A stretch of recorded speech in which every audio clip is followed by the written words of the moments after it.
सभी पत्रकार साथियों को जोहार।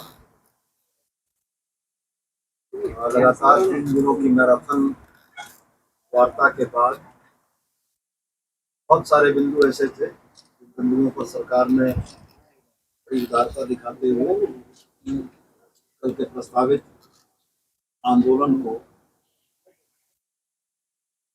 बच्चों को आंदोलन से न करने का प्रयास किया। लेकिन ये बड़ा दुर्भाग्यपूर्ण रहा है कि तमाम प्रयासों और कोशिशों के बाद भी बच्चे बुरी तरीके से सहमत हैं। अगर बिंदुवार चर्चा मैं करूं तो जो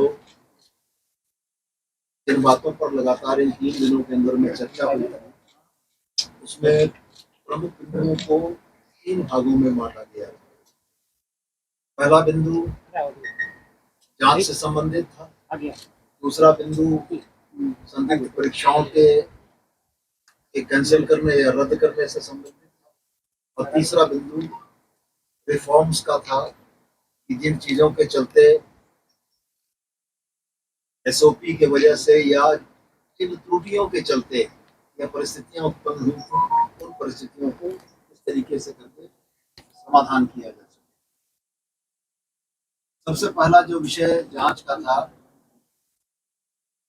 14वीं जेपीएससी में गड़बड़ियों के संकेत मिलने के साथ ही राज्य सरकार ने माननीय मुख्यमंत्री के निर्देश पर बहुत त्वरित कार्रवाइयां की, छापे पड़े, डिजिटल और दस्तावेजी सबूतों को जब्त किया गया, संदिग्ध लोगों को पूछताछ के उपरांत हिरासत लेकर न्यायिक हिरासत में भेजा गया। अलावे जेपीएससी के अध्यक्ष और तमाम सदस्यों का इस्तीफा भी। साथ में राज्य सरकार ने यह भी महसूस किया कि अब मामले और विस्तार से बढ़ते चले जा रहे हैं, तो ऐसी स्थिति में अब 14वीं जेपीएससी के घपलों की, गलतियों की, घोटालों की जांच सीआईडी करेगी, और साथ में अब ईडी को भी एक आग्रह पत्र देंगे कि ईडी भी इस मामले में जांच में शामिल हो और कोई भी दोषी न बचे।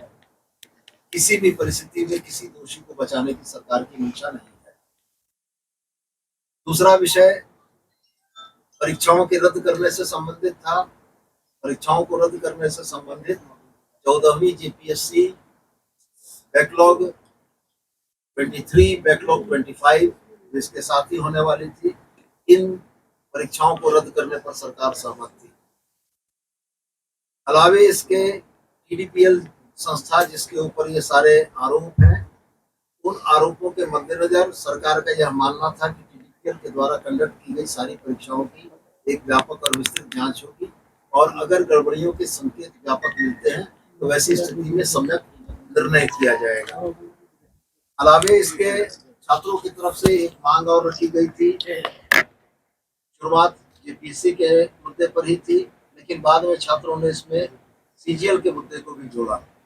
सीजीएल के मुद्दे को रद्द करने की मांग छात्रों की तरफ से थी। सरकार की तरफ से यह बहुत स्पष्ट बताया गया उनको, क्योंकि ऑनरेबल सुप्रीम कोर्ट और ऑनरेबल हाई कोर्ट के मॉनिटरिंग में ये सारी जांच चली है और ये सारी भर्ती प्रक्रिया ऑनरेबल कोर्ट की मॉनिटरिंग में हुई है, इसलिए इसको रद्द कर पाना राज्य सरकार के लिए संभव नहीं है। लेकिन इसके बाद भी हम लोगों ने अपने तरफ से उनको आश्वस्त करने के लिए, उनका भरोसा और विश्वास जगाने के लिए उनको यह कहा कि हाईकोर्ट के रिटायर्ड जज की अध्यक्षता में एक मॉनिटरिंग कमेटी बनाकर सीजीएल की जांच की प्रक्रिया को हम लोग मॉनिटर कराएंगे। रिफॉर्म्स के जो इशू थे, रिफॉर्म्स के इशू पर सरकार बहुत हद तक सहमत थी, 100%, और सरकार ने कहा था कि हम ITISM, IIM Ranchi, XMRI Jamshedpur जैसे प्रतिष्ठित संस्थानों से विशेषज्ञ सेवा लेते हुए अपनी एसओपी को रिफॉर्म करेंगे, और इसमें साथ में हम लोग अपने स्टेक होल्डर के तौर पर छात्रों के भी सुझावों का, उनकी शिकायतों को समाविष्ट करेंगे। इस क्रम में सरकार ने एक मेल आईडी जारी की थी, जो कल आप लोगों ने भी देखा होगा, और साथ में राज्य सरकार एक पोर्टल भी लॉन्च करने जा रही है जिसमें पूरे राज्य के छात्र अपनी समस्याओं को लिख सकेंगे, और इस पोर्टल के माध्यम से पूरे राज्य से आए हुए छात्रों के संवाद को इनकॉर्पोरेट करते हुए एसओपी के निर्माण का प्रयास किया जाएगा कि एसओपी त्रुटिहीन हो और आने वाली परीक्षाएं पूरी पारदर्शिता और शुचिता के साथ संपन्न हो। बड़े दुर्भाग्य के साथ यह कहना पड़ता है कि इन तमाम प्रयासों के बाद भी छात्रों के तरफ से सीजीएल को रद्द करने को लेकर और सीबीआई की जांच को मांग को लेकर समझौता वार्ता टूट गई। मैं आपके माध्यम से तमाम छात्रों से यह विनम्रता पूर्वक अपील करना चाहता हूं कि आपकी अधिसंख्य मांगों को सरकार ने मांगा। जो मामले न्यायिक प्रक्रिया के अंतर्गत जिनका प्रकाशन हुआ था परीक्षा फल का, उसको रद्द करना सरकार के क्षेत्राधिकार से बाहर था। यदि इस संबंध में ऑनरेबल कोर्ट का कोई डायरेक्टिव आएगा तो वो सरकार निश्चित रूप से उसको मानेगी।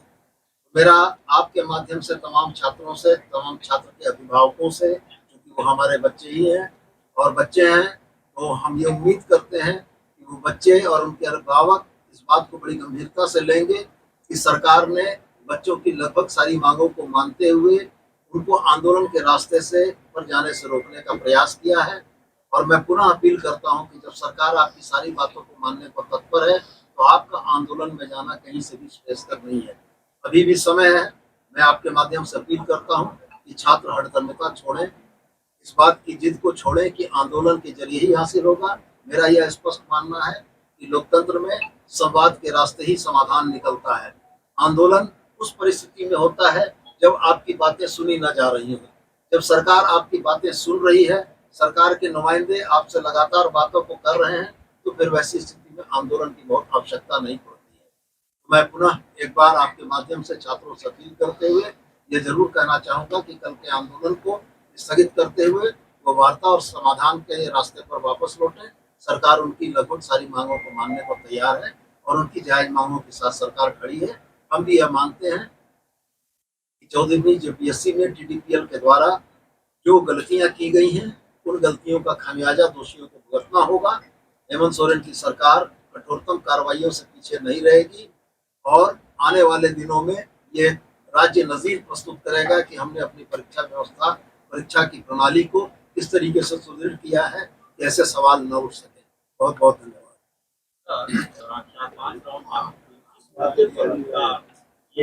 मैंने आपको स्पष्ट कहा कि छात्र सीजीएल के रद्द करने की मांग कर रहे थे। अब सरकार का कथन यह था कि चूंकि ऑनरेबल सुप्रीम कोर्ट और ऑनरेबल हाई कोर्ट की मॉनिटरिंग में ये परीक्षा फल का प्रकाशन हुआ है, अभ्यर्थियों को नौकरी मिल गई है और वो नौकरी कर रहे हैं, वैसी स्थिति में सरकार का बगैर वैध कारणों के परीक्षा को रद्द करने का निर्णय निश्चित रूप से न्यायिक समीक्षा के दायरे में आता, इसलिए सरकार यह करने में असमर्थ थी।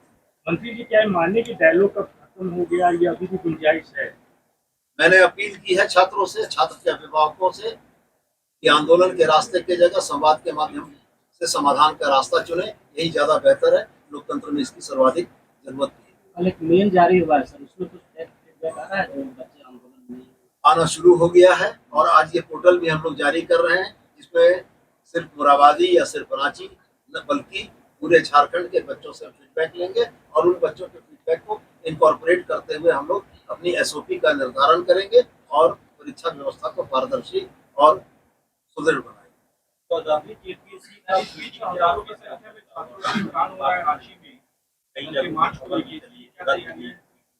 एक एक करके पूछेंगे तो बेहतर रहेगा। वही है 14वीं जेपीएससी को लेकर क्या कंक्रीट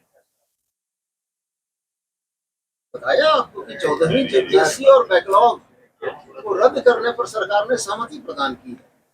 सर, ईडी जांच की बात आप लोगों ने मानी है? जांच के दो पहलू हैं, एक क्रिमिनल कॉन्स्पिरेसी का है, निश्चित रूप से वो जांच हमारी सीआईडी करेगी, और जहां फाइनेंशियल इम्प्लीकेशंस के इशू है तो हम समझते हैं कि ईडी सरकार को सर अंदेशा है कि इसमें मनी लॉन्ड्रिंग जैसी ये नहीं कहा जा सकता है, लेकिन छात्रों की मांग थी कि केंद्रीय एजेंसी के द्वारा जांच कराई जाए, तो हम लोगों ने यह माना कि केंद्रीय एजेंसी के जांच का विषय अगर आता है तो छात्रों को इससे ज्यादा विश्वास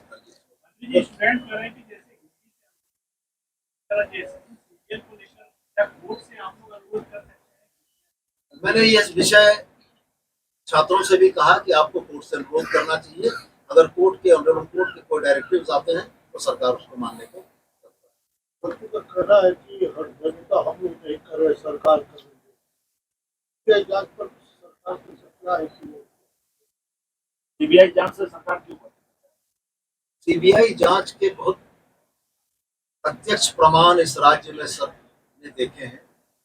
पहली और दूसरी जेपीएससी की जांच सीबीआई के माध्यम से हो रही थी। 30 वर्षों से ज्यादा का समय गुजर चुका है और हम ये समझते हैं कि जब हम लोगों ने उनको यह कहा कि फास्ट ट्रैक का गठन करते हुए 90 दिनों के अंदर परिणाम तक पहुंचेगी हमारी सीआईडी, तो उनको यह मानना चाहिए। और आप जेएसएससी से संबंधित सवाल शांति से और ईडी साहब से पूछ सकते